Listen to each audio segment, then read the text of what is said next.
पाकिस्तान और भारत के दरमियान कशीदगी खतरनाक हद तक बढ़ गई है। 7 मई की रात पाकिस्तान ने जम्मू कश्मीर पर 8 मिसाइल्स और ड्रोन्स से हमला किया, जिसका निशाना आरएसपुरा, आर्निया, संबा और हीरानगर थे। हिंदुस्तान के एयर डिफेंस सिस्टम बशमूल S-400 ने मिसाइलों को रोक लिया, जबकि जैसलमेर के ऊपर ड्रोन्स को तबाह कर दिया गया। जोरदार धमाकों से जम्मू और श्रीनगर अंधेरे में डूब गए और श्रीनगर के एयरपोर्ट के करीब पाकिस्तानी ड्रोन्स को मार गिराया गया। उसी दिन भारत ने पाकिस्तान की 15 फौजी तंसीबात पर हमलों की कोशिश नाकाम बनाई, जिसमें लाहौर में एक एयर डिफेंस सिस्टम भी तबाह किया गया।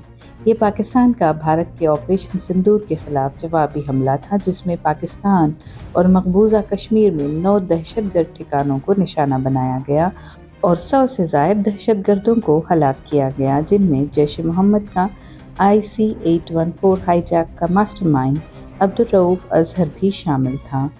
पाकिस्तान ने शहरियों के हलाक होने का दावा किया है, लेकिन भारत के खारजा सेक्रेटरी विक्रम मिस्री ने इन दावों को मुस्तरद करते हुए कहा कि नाम निहाद शहरियों के जनाजों को सरकारी एजाज़ के साथ दफन किया गया है।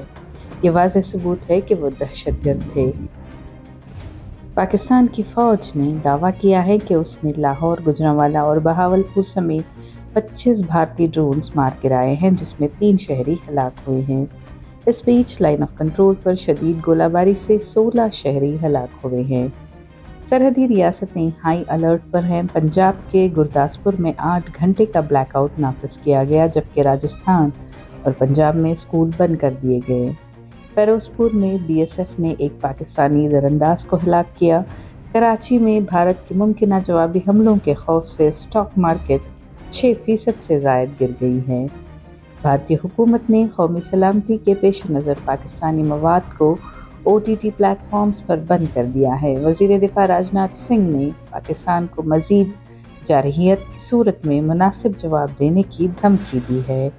इस बढ़ते हुए बहरान के दरमियान अमरीकी सदर डोनाल्ड ट्रंप ने पैगाम दिया है कि मैं दोनों को अच्छी तरह जानता हूं और चाहता हूं कि वो इसे हल करें।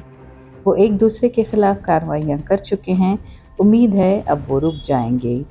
हम दोनों ममालिक के साथ अच्छे ताल्लुकात रखते हैं और अगर मैं कोई मदद कर सकता हूं तो मैं हाजिर हूं।